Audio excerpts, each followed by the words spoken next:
So I'm going to take a just a summary note here to remember for next year. Remember, I call this video "Watch Me Before You Start Pressing." Maybe it's a bit shorter. This is the base. It's actually kind of good. It's taken apart because these are held in here by the force, and when you put it on, you know, we gotta be careful not to hit this really hard because it could pop it out. These are used to level it. In fact, not just level it, but make sure it pours correctly. So this time I had the four here, the four pieces here, and the bucket was here, and these are pieces of wood here. And let's see, so it was situated so that it swung back this way, and that therefore the press swung this way, the crusher swung this way.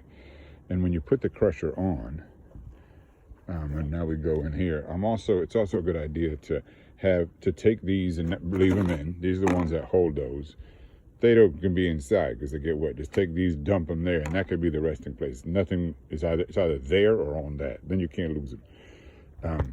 But I'm gonna take this.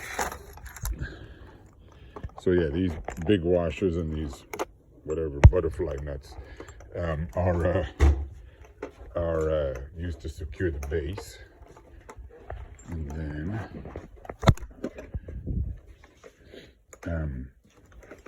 of course the metal plate goes here, and then you see this always swings away from that metal plate because the wheel is sticking here, and if it went the other way it would hit the bucket underneath. It has to come this way, and you have to balance, make sure it's nice and balanced. So this one here with another big washer, and one of these, and then one of these, probably this one. This guy goes here to hold this. We said these hold the base. This, the trick, which Dusty said, which is good, is this is the crusher. It's literally upside down. That's the bottom of it. These come through here, one per each leg, quickly. And that will more or less secure this, until you tighten it with these. One of these per and one of these per. And I forgot to use wrenches the last 2 times. And it held anyway, like it didn't matter. So I think super finger tight is good. But if it's like a whole day thing, I mean, just wrench tighten it. There's no reason not to. But yeah, just those 4 go in is good because this is like slick painted metal and it slips on there. It's actually slipped off this once at the school well springs or something, and nobody got hurt, but it could hurt somebody big time.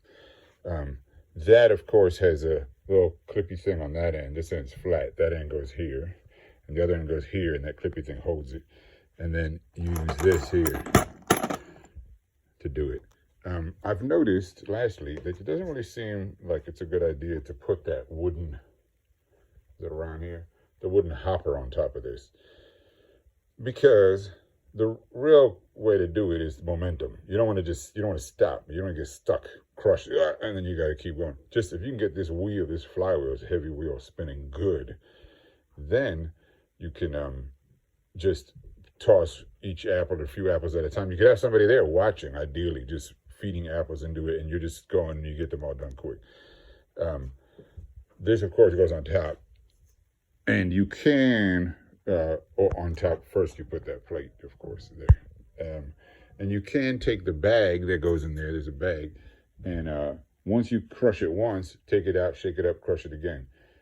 Apples are pretty solid. They don't squirt out too much. But the pears, the pulp can kind of come out through the sides. So maybe, if the pear's super ripe, I don't know, cook it. That's basically it. Oh yeah, this is critical too. And pay attention to this base part here. It's kind of chambly.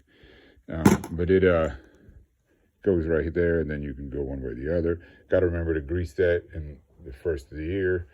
And that's it, I think. Yeah. Woo! Delicious. Oh yeah, I should show this just for fun. This is cider, apple. It's funky. It's about a little over 3 gallons. And here over there is pear juice, which is nuts.